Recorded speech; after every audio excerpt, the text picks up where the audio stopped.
So welcome to everybody. Welcome to the new semester. And it's a great pleasure to meet you. And I hope you will find this an interesting and perhaps a course which will challenge your interest in physics. That's my hope. So what I want to do now is just to give you a very, very quick introduction where you find the material. You've probably seen everything via D2L and the email which we sent you. So I'm the guy with this kind of funny name here, Morten. I mean, you don't need to say my last name, just call me Morten. I mean, I'm fine with that. That's actually a Scandinavian permutation of Morten, which I guess is a pretty common name. And we have Shu, who is over there. She's gonna be one of the teaching assistants. And then we have Abby. Abby comes a little bit later because she has a conflict with classes. But she's going to be the undergraduate learning assistant.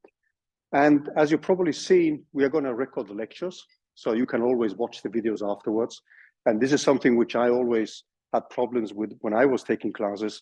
I always never got the time to write what was said between the lines. And to have a video, I mean, these videos are not going to be Hollywood quality, guys. This is just going to be a kind of raw dump of what's being said during the lectures. Feel free to interrupt me anytime, ask questions. So you can see if you can, in case you cannot be here, suppose you have some other things you want to do, you can always attend remotely. I will always have the Zoom session on. And they will be recorded, and then we will upload the video after the lectures. And you're probably familiar with YouTube. You can always let YouTube go through it and then generate subtitles. Subtitles take roughly 10 to 12 hours to generate, but there will be subtitles. But the first online version of the video will not have subtitles. So you would have to be a little bit patient and wait just 10 to 12 hours, and then you will have subtitles as well. Okay, I just wanted to show you some of the practicalities, and then I wanted to start with a basic introduction to what we are going to cover this semester. And I'm going to use all the teaching material is on GitHub. And I guess that many of you have taken CSME 201, right? And I guess many of you are familiar with Git as a version control software in GitHub. Who has never used GitHub and Git or GitLab? There's some of you. Actually, there's a video where we give a basic introduction to it. This means that you should feel free to use this teaching material as you want. You can download it, you can fork it if you want, and then you can use that in order to build up your own lecture notes. So feel free to use the material as you want. So let me I actually didn't put on the wireless here. So I will just have to go a little bit back and forth because I have my laptop is cabled. So I'm just going to go a little bit back and forth here. And what I wanted to show you, the first thing is actually the basic GitHub site. And it looks like this. And one of the things which we have planned is to have these lectures not exactly as a flipped classroom, but we are going to have lectures roughly on Mondays and Wednesdays, but we will put in exercises as well. And then we're going to use the Friday sessions to discuss the weekly assignments or the midterms. So one thing which you will probably see as a change from previous courses is that we don't have a regular midterm. That means you're not going to sit here for 50 minutes and just solve exercises and sit here sweating and swearing and don't remember exactly what you wanted to write.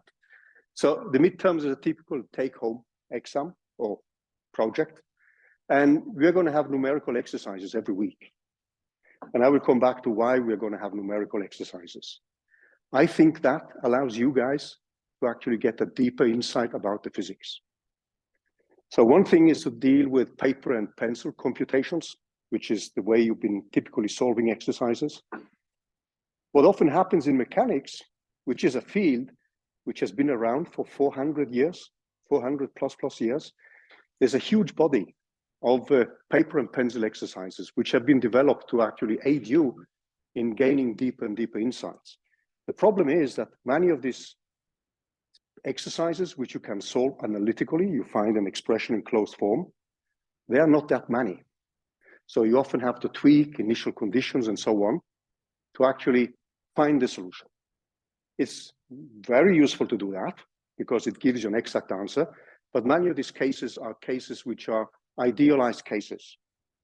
Now, what we want you to, when you write a program, and you will note that the kind of program you're going to write is going to be just a small change from time to time, and where you have to put in the forces and the acceleration for that specific case. But you can actually use the same solver. So, and you will probably understand what kind of movies I am addicted to. You're going to have one code to rule them all. I don't know if you've seen these movies of the Lord of the Rings. So the whole thing is that when you discretize a continuous problem, it opens up a much bigger area for actually researching physics. And I know this sounds intimidating when I say it now, but the second midterm, I'm going to keep it like it's been in the last years. It's going to be you writing a code for the solar system. And I think it sounds a little bit intimidating, but we are going to baby step you through the different ingredients which you need. And then in the second midterm, you're actually going to, everybody has done that year after year. They've been able to write a program for the solar system. And we had people who found it so fun. They ended up adding all the moons. There was a student who actually added the possibility of having a comet coming into the solar system. And actually we had to tell her that, I mean, you have to stop now because we can't give you more than 4.0, even if you add all these fancy things to the code, right? But this is, so we want you to explore physics and explore physics the way we actually do research. That's the kind of, my hope is that you will fall more and more in love with physics, or let's say the computational aspects. Many people have ended up following a path in computational science, computational mathematics, but physics is the main topic here. So my hope is obviously to be able to, how to say, motivate you to see that physics is actually fun doing. If you take a look at this GitHub site, you will find the general information where you find the different lecture material, where we have the Zoom link if you cannot attend in person. One of the things which I normally have done, and it seems as if this place is going to be available for us after 4 o'clock. So if you want to hang around, if you have time for that, I tend to have office hours after the lectures. So every Monday, Wednesday, and Friday. If you wish to hang around, you can feel free, you're welcome. One of the things which we also did last year was to have some additional office hours. I used to have them in the evening. If that's something which is of interest, we can always do Zoom, right? And then we have Abby and Shu Yu, and they're also going to add in their office hours. So when we are solving exercises, you can always reach out to them in case you don't hear from me, and just ask them questions. So probably that will also be via Zoom, so you can access them at these specific office hours. So we're going to put that one in a little bit later. Any questions so far? Things which are unclear? I hope I do unfortunately have an accent, so, but I hope it's understandable. If you just scroll down, you will also find the grading. And if you look at the deadlines which we have here, these deadlines are, how to say, these are for your planning. So if some of these deadlines may be in collision with other things, please let me know, right? We can always adjust the deadline. So this is a suggestion from our side. We tend to be flexible with deadlines in the sense that we don't make a big announcement that in this specific course, I mean, there's no need to pay attention to the deadlines. The deadlines are for your planning. Because clearly, if you keep procrastinating, I love procrastination, by the way.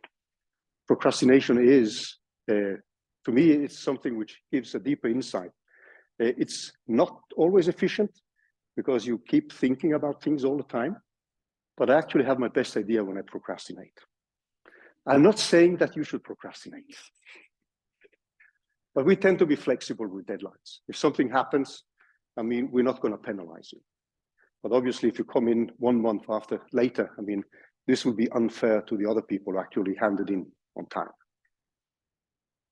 So the most important thing is actually the kind of insights which you get by solving the problems. That's what we are looking after. We want to increase your insights about physics, to give you a deeper understanding of the laws of motion and how they affect a given physical system. So you will, you have the grading scale. The textbook here is a pretty famous one.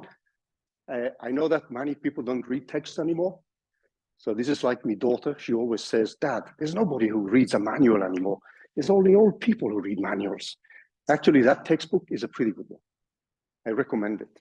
And you will see every week, you will get an email during the weekend or before the weekend starts with reading suggestions.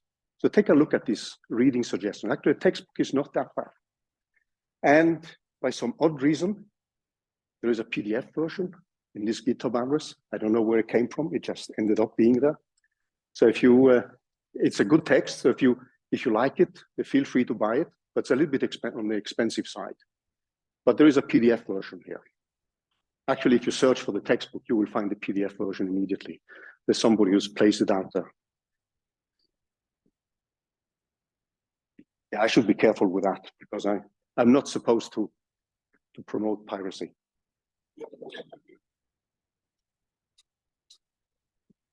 Yeah, by the way, the lecture notes which you find here, use them as you want. Use them, just download them because you have the source codes. You can use the Jupyter notebooks. So who's not familiar with a Jupyter notebook, by the way? Fantastic. This really makes everything so smooth. So you can use them, you can rewrite them, add your own stuff, and use that as your electronic lecture notes if you want to.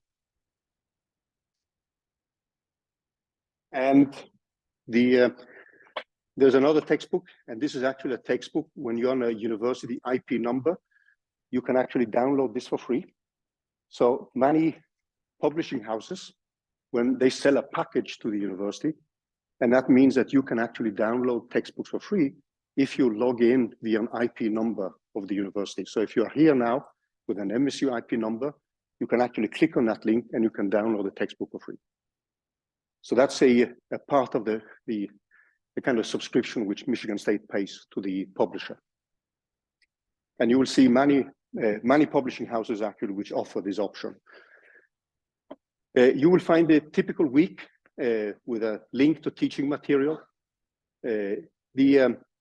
I'm going to use a mix of my iPad, and the notes will always be placed on a folder for handwritten notes. So you can always, if you didn't have time to write down what I wrote, you can always look up the handwritten notes. And you can look at that together with the video if you want to. The video will normally be posted right after the lectures. You will find that at D2L as well. At the end here, one of the things you will find when you scroll down is actually this is the weekly schedule. And by the way, there is no kind of final sit-in exam. We've been having a 1-week project, and that will be available the last lecture day, which will be Friday, end of April. And then you have roughly a week to solve it. So the kind of format for the 2 midterms and the final exam is that of a take-home exam.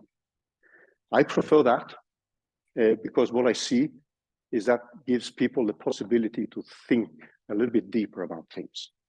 Now, you know, I don't know if you are familiar you are with this kind of written exams.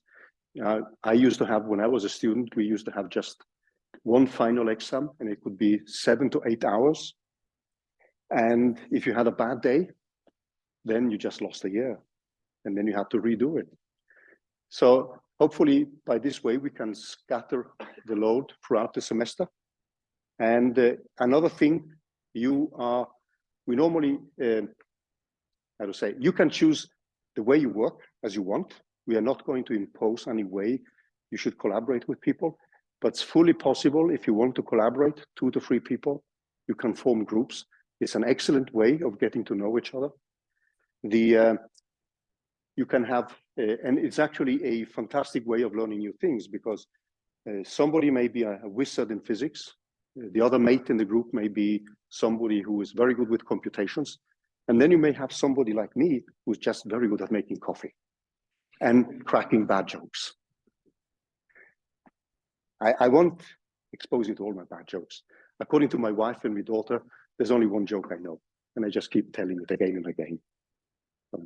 Anyway, so if you want to form groups, and we also have, since many of you have been isolated with COVID, I mean, you've been having lectures in person for roughly a year. What we normally done is that we send a kind of a form, a Google Doc, where you can fill in whether you want to team up with somebody if you don't know people. And then we will ask you to, that you write about what are your strengths and what kind of things you like. Yeah, there's a question. So if we're allowed to form groups, would it be each person individually turns in the work, or is it that the group collectively turns in? You can choose. You can. So we've had groups where people collaborate, they discuss the topics, and then they solve things together. But then they want to write their own individual hand-ins. And then you have other cases where you have a common hand-in, and this is up to you. Is this something that's only for the homework, or is it a lot of midterms? Everything. Everything. Oh, excellent. Everything. That makes things way simpler. Yeah, actually, you may think it's the thing which is nice and which we see as teachers is that you learn much more. Because I mean, every one of us, we have some specialties, things which we think we are good at, but then collaborating, that allows you to deepen your own knowledge. And it's a good way actually to increase your own insights about physics or the specific topic you're studying. Any questions? Any other questions? Other things which are unclear? Okay. I'm going, unfortunately, I'm going a little bit back and forth because I have the cable in my laptop here. Next time I'm going to put on a wireless. Okay. So at the end here, and this is something which is something you never read in the beginning, but this is actually important for me. The learning outcomes. So in the beginning, you may not have a deep, how to say, interest in what the learning outcomes are, but I'm going to actually flash this one back at the end of the semester. And then just to see if you agree that we have achieved this kind of learning outcomes. But take a look at it. It may not be that meaningful in the beginning, but hopefully it makes more sense towards the end of the semester. But I'm not going to read everything in the slides here. Now, the other thing I wanted to say before we move on to today's topic is a little bit about the where you find the teaching material in a more, how to say, compact way. So if you click on this link here, you can then find the weekly material. That's the topic which we are going to try to cover. And sometimes you should not feel intimidated because there's often more material than we will have time to cover. So sometimes we put in more than we will discuss, but that works as a kind of background material. Sometimes I'm going to put in additional videos for things which we won't have time to present in the lectures. And you can look up, this could be mathematical proofs, for instance, which are interesting by themselves, but they are not that interesting for the physics analysis. But it's an interesting background for your own understanding. You will find these files in different formats. You can download everything as a Jupyter notebook, as you can see. Or if you just want to look at everything on your cell phone or your iPad or your tablet, there is a different HTML formats you can look up. So this is the kind of, you just pick the format you prefer. And there's a traditional PDF file as well. Then finally, in order to add to all the entropy which you're going to digest, you should actually get credits for surfing through all the teaching material. There is a Jupyter book. Are you familiar with the Jupyter book format? Excellent. So I love that type of format because that allows me to put all the teaching material as a Jupyter book, and it's searchable. It's easy to find. You just search for a specific keyword, and then you can find that specific topic. So the Jupyter book is something which I've linked up. If we go back a little bit, let me just find out where I put things. So if you click on this one, then you will find the Jupyter book, and that's going to contain the schedule with the links to teaching material, to the videos of the lectures, and again, teachers and grading. And then you have the different topics which we're going to cover throughout the semester. And I'm also going to put in the different weekly assignments. You will find solutions to exercises and much more. Any questions about the practicalities? Things which are unclear? Okay. So what I'm going to do now is just to jump into, how to say, in a soft way, the first topics which we're going to cover. And you will see that the first exercise set contains a kind of mathematical review. So there will be some functions which we are going to use a little bit later, sine and cosines and the relation to exponentials. This is going to be useful when we look at harmonic oscillations. You will find exercises about vectors and their derivatives, because we are going to vectorize things when we deal with mechanics. And in particular, since we are going to write codes, we are going to have arrays. And these arrays are going to represent some data, and which often are vectors. So that's a quantity which you're going to see again and again. So the first exercise set is a more kind of review of what you may have seen before. And it's also going to have a numerical exercise. So we are going to have numerical exercises every week. So the first exercise is actually you reading data from Usain Bolt's 100 meters in the Olympics in Beijing in 2008. And from the data, you can actually see when you calculate the acceleration, you can actually see that Usain Bolt did actually slow down the last 20 meters. And then you could actually have an additional exercise is how fast would he have run if he hadn't slowed down? That's a typical exercise one can add to what we have. So this exercise is a kind of you getting back to CMSE 201 and refreshing some of the things you've seen there. But then we are going to calculate the average velocities and the average acceleration. And we are going to build upon these programs gradually, week by week, so that when we come to the second midterm, you won't be intimidated when you have to write a program for the solar system. Actually, doing the solar system is pretty fun. I love it. I mean, we've been watching the sky since we were small, right? And you see the planets, and then you want to say, hey, maybe I can model this. Maybe the solar system is actually stable, hopefully. Okay, so I'm going to dive into a little bit into slides. So today's going to be more slides and a little bit less whiteboard. So as I said, this is a topic which has been taught intensively for 500 years. And it's been with us since the Greek philosophers. So you could easily say that this is a topic which has attracted the attention of humans for more than 2,000 years at least. And this means that there's a huge body of exercises, paper and pencil exercises, and so on. And in a certain sense, this is actually, perhaps for you, the first real physics course. So you've been doing Physics 181, you've seen Newton's laws. The first 3-4 weeks, we're actually going to repeat many things which you've seen before. So I hope you won't get disappointed if we repeat. I mean, repetition is actually something which is underestimated. I always hated it when teachers would tell me the semester after, you've seen this? No, I haven't seen that. Because typically when you go through a topic, the first semester, then when you're done with the exam, just forgotten it. And then you come the next semester, and then people say, you know this? No, I've never seen that before. So we're going to repeat things a little bit the first 3 weeks, and you are going to encounter Newton's laws, conservation of momentum, conservation of angular momentum, and so on. And then we are gradually going to build upon this and move into more complicated cases. The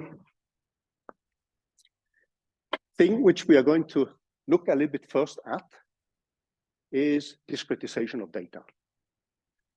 So most of the classical problems when you solve the differential equations, and mechanics is very much you solving differential equations. So how many of you have met differential equations in math courses?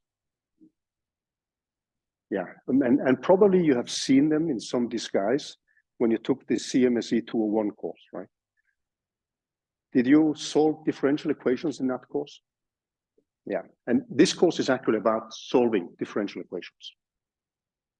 Mechanics is setting up Newton's laws, finding the forces, and that is actually rephrased as a differential equation. This also may mean that sometimes we may also need to integrate. So integration and differentiation is actually one of the mathematical tools which you are going to encounter. And since we are going to deal with it numerically, this means that we're going to discretize.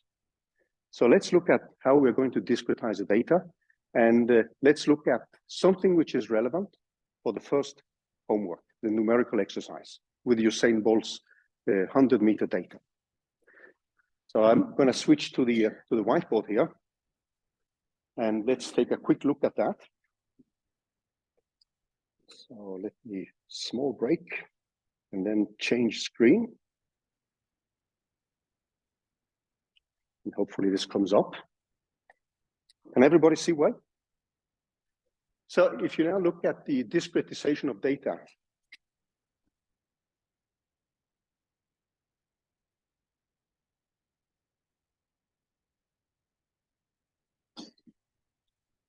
so the typical case, which you're going to see in this course, is that you are going to look at some kind of measurements of, let's say, time. So you would typically have time. So you're going to write time in terms of the variable t. And you could now think of time from an initial time t0 to a final time tf, f for final here. So we are looking at the solution of a physics problem in a time from t0 to a final time tf. And typically what we would do then is to discretize this time variable. So we would let t go over to a discretized time variable, t of I. And this t of I could be the observation. So if you're thinking of Usain Bolt's 100-meter run, they measured time every second. No, the position at every second of the run. So you could typically have a set of data where you now have a discretized time. Later, I'm going to give you an exercise for those of you who want to do that. I don't know if you ever used your cell phones to measure the accelerations. So your cell phone, there's a gadget or an application which is called Firefox, which allows you to use your cell phone as an accelerometer. So you can actually take the elevator in a building and you can measure the acceleration as a function of time. And then you can integrate it up and find the velocity. And then when you integrate up the velocity again, you find the height of the building by measuring the acceleration in an elevator. That's one way to measure the height of a building.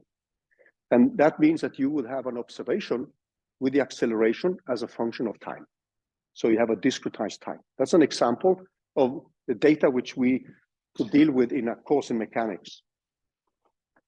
So with that, we would typically now introduce a t of I, which is given by this initial time t0, which we often set to 0, plus some stepping variable, then a time step delta t, which we have to choose. So in the first homework, when we look at Usain Bolt's 100-meter run, we actually have a time in terms of seconds. So there's a 1 second, 2 seconds, 3 seconds, and then just measure his position. So that means that we are going to have a variable I, which goes from 0. And since you all are Python lovers, probably, you know that the arrays in Python start with 0. So I'm going to start the numbering from 0.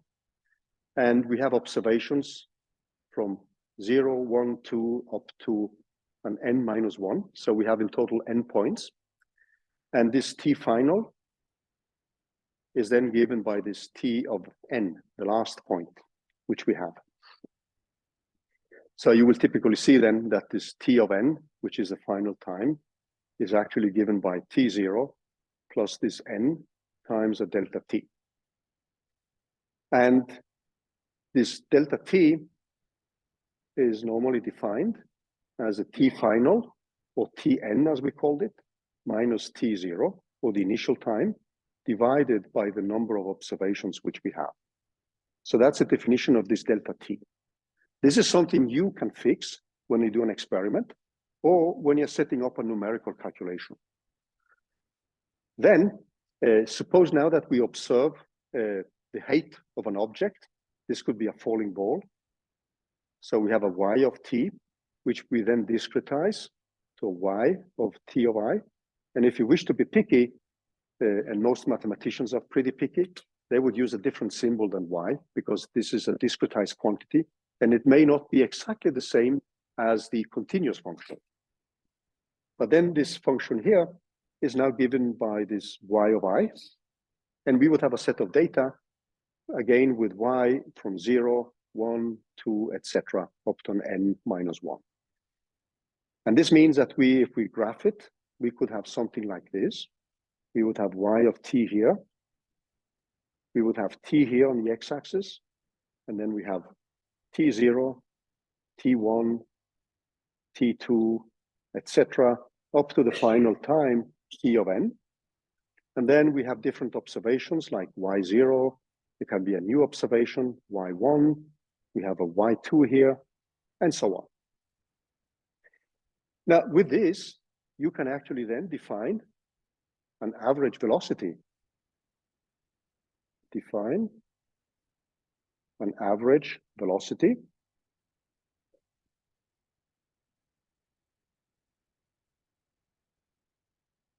And this is something which we now are going to call a v of t. So this is the velocity now which is taken as a difference between two measurements. So we have plus a delta t minus y of t. And this is then divided by this time step which we have. You will often see this rewritten as a v of t going over to a v of t of I, which is the actual observation. And we would write this as a v of I. And this is again often shortened to a y of I plus 1. You're stepping one time step ahead minus the previous time step divided by delta t. So this is a typical formula which you are going to deal with when you're setting up, for instance, velocities. And clearly with the velocity, you can then calculate the acceleration, because the acceleration is nothing but the change in velocity per time. So velocity is just the change in position per time. And if you go back to what you had in mathematics courses, you would typically have defined the instantaneous velocity. Instantaneous.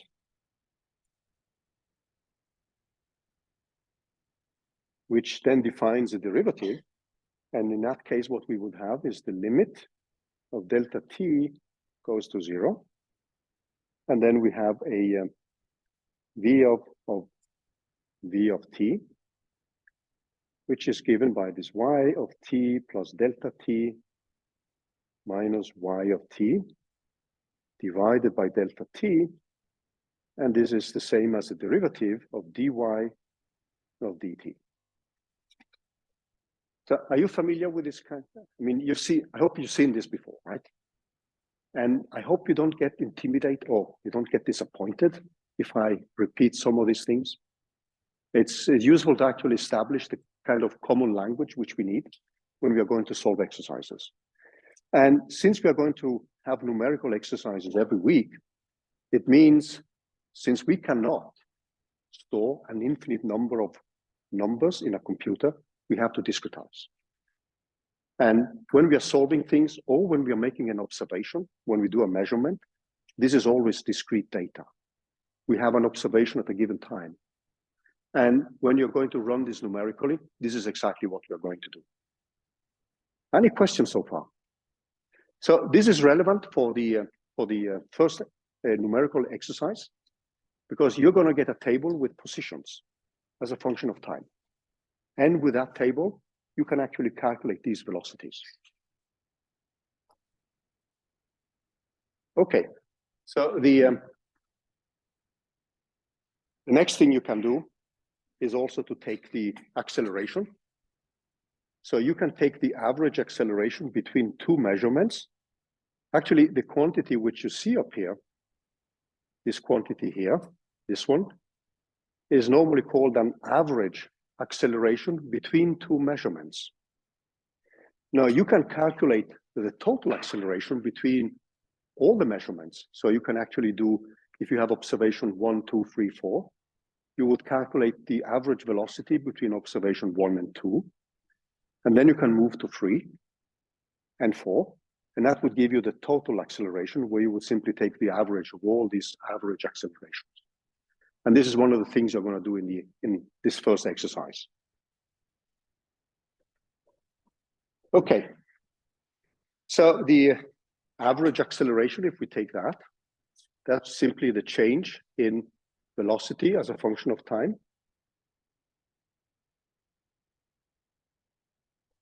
So we would then have an A of I, the acceleration at the time A t of I. So I'm going to use the symbol A for acceleration. And this is going to be given by the measurement we have done for the velocity, if we have that. Alternatively, we would have to calculate the velocity as we did up here in terms of this quantity. So in case we have the acceleration as a measurement, then we could just go into a table and set up the average acceleration between two measurements. And we know that this is a continuous variable.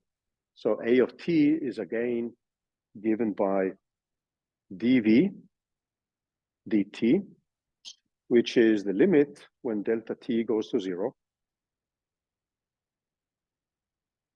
of v of t plus delta t minus v of t divided by delta t.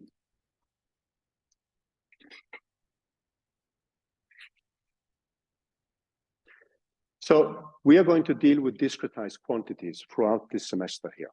And everything we're going to deal with, whether it's an observation or a actual calculation of a quantity, unless we can solve it analytically and find the solution to a continuous problem, we will have to end up by discretizing the different variables.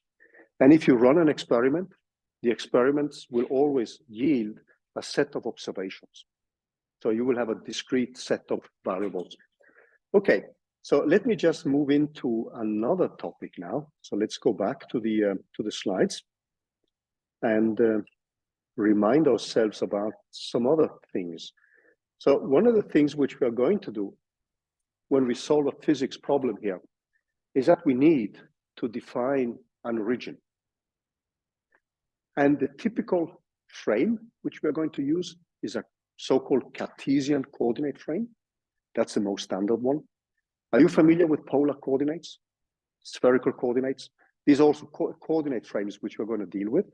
And sometimes, like we are going to, when we are going to look at the gravitational problems, in order to prepare ourselves for writing a code for the solar system, you will see that it's more handy to make a transformation to spherical coordinates. And in spherical coordinates, you can actually solve analytically a two-body problem. And that's quite interesting. So this kind of reference frames or origins, which we're going to use, they can actually change from system to system. In specific cases, when you have what we call forces like the gravitational force, which depend only on the distance between two objects, then you will see that it's going to be handy to make a transformation from Cartesian coordinates to spherical coordinates. And then you can actually solve it analytically, which is extremely valuable. So we are going to deal with this a little bit later in the semester. Now, we need to decide the choice of the direction of the axis. So this is why we also have in the first homework, we have a repetition of vector algebra, because we are going to deal with vectors. We are going to define axes. We are going to define coordinate systems. And now there's a question to you guys. The physics which we deal with. So I just wanted to see a little bit, I wanted to peep into your physics intuition here. If we change the origin, should the physics depend on that? So suppose I calculate the energy of an object. If you look at the questions which you have down there, what's your feeling? So is the physics of a system independent of the origin of the axis? What's your feeling? Yeah? My feeling is no, because every reference frame is considered just as valid. Yeah. So we have some very important symmetries. So this deals with translational symmetry. And you changing the origin of the system shouldn't change the physics. That's very important. So many of the laws which we end up with are universal laws. So the law of gravitation is a universal law, and that should not depend on where you define the origin. That's very important. In a certain sense, if you think of probabilities, so probabilities, you can change the variables, but it won't give you a higher probability of becoming a lotto millionaire, unfortunately. The probability of becoming a lotto millionaire is the same, irrespective of variables you use, sadly. Okay, so if you think of the direction of the axis or the orientation of the axis, suppose I am in a Cartesian system in 3 dimensions and I rotate my system. Should the energy of the system, for instance, be independent of the orientation of the axis? If I rotate the system, what's your feeling?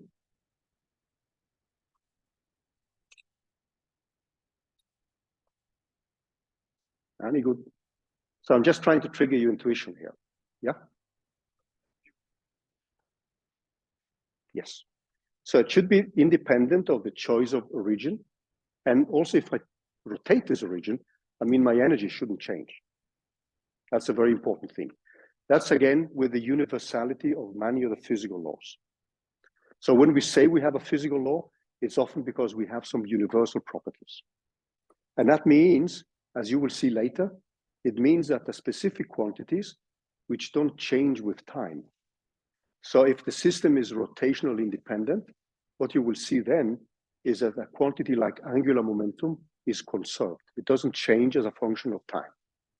So these are important things which you are going to see later. I'm just anticipating now what is coming.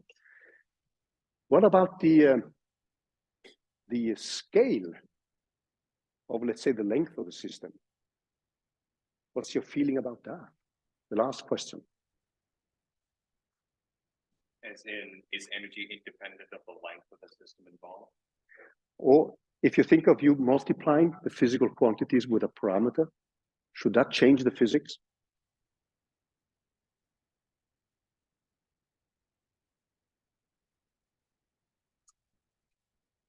Have you heard the word called dilation?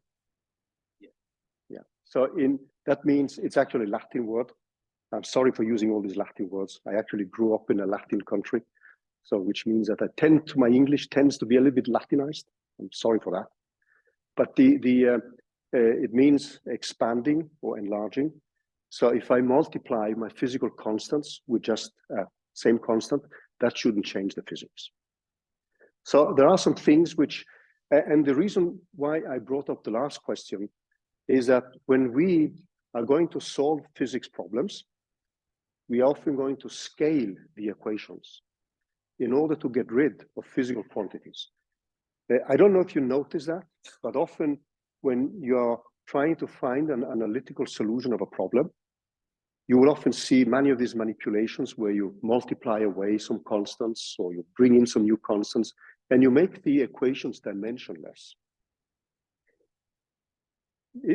Making the equations dimensionless or scaling them shouldn't change your results, because it means simply that the final result you get, you just multiply again with the correct constants. And then you get the right units which you want to use. But scaling is very important. And there's a reason for that. And that has to do with the way we solve problems. Because when you scale the equations properly, the equations you're going to feed into your code, or when you're solving it analytically, they are going to have a universal look. So you can actually scale it away and get a simple equation to solve numerically. So scaling is very important. It's very important from a practical point of view when you are going to solve the different equations we are going to see through the semester. So it sounds like an extremely boring topic, scaling. Why should that be so interesting? It actually simplifies life. And it's something you are going to see again and again and again in physics. Whether you do quantum physics, electromagnetism, or thermal physics, scaling the equation is an important technique. So that means that what I want to do now in the last few minutes is actually bring up the dimensionalities which are involved in this course and the kind of quantities which we are going to meet. So to have a dimensionality understanding is also very important, because doing a dimensionality analysis tells you whether you have set up the equations correctly. So if you're solving an equation which is going to give you something in kilograms, and you don't get kilograms when you scale the equations, you've done something wrong, right? So let's take a look at, so these are not the most exciting topics, but they're going to be important when we gradually move on and look at different types of equations. And you will see me playing this trick again and again. And at the end, when you're going to punch in the equations into the computer, you're going to see equations which are going to be lookalikes, whether you do a classical pendulum, where you're doing harmonic oscillations, or where you're doing a gravitational problem. So scaling is an important thing, and it shouldn't obviously change the physics if we scale things. So let me go back to the whiteboard here. And this is the last thing we're going to do today. And we're going to continue with that on Wednesday. So these first 2 weeks, we are going to do more, I would say, here we come. So scaling and dimensionalities.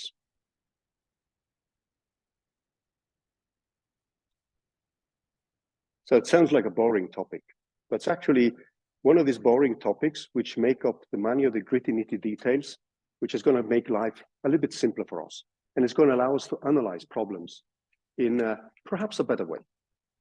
So I'm going now to introduce the way I'm going to label different quantities. So when we look at the dimensionalities, there's a kind of strange notation which you will encounter in physics text. So I'm going to use R for distance. You will see if we're in one dimension, it's going to be X, Y, or Z. But if I put R, this represents distance. And this kind of notation, which you see here with the parentheses, this stands for the dimensionality. And the dimensionality of distance is length. So this is a dimensionality.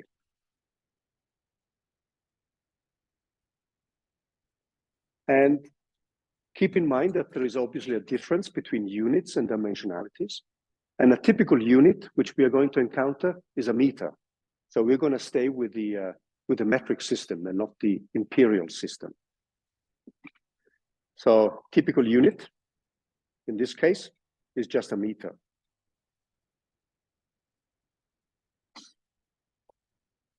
Then we have another quantity, which is just mass, m.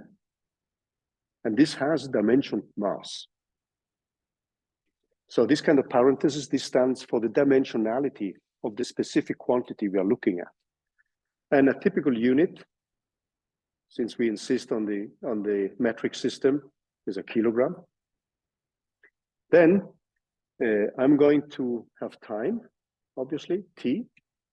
So this is time. And again, the typical unit is seconds. Then if we look at velocity, v, this is the same as length over time, or length per time, distance per time. And again, a typical unit is meters per second. That's a very typical one, We have acceleration that has dimensionality, length over time squared.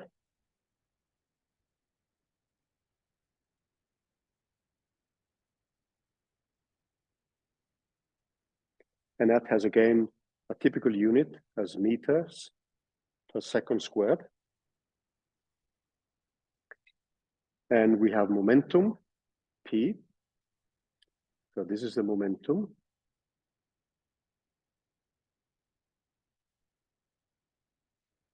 And that is mass times length. Mass times length over time. And a typical unit is kilograms, meters per second.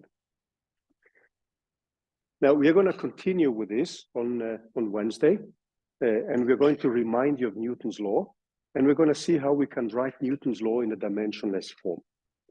But our time is over today, and I'm just going to stop the recording, and you will find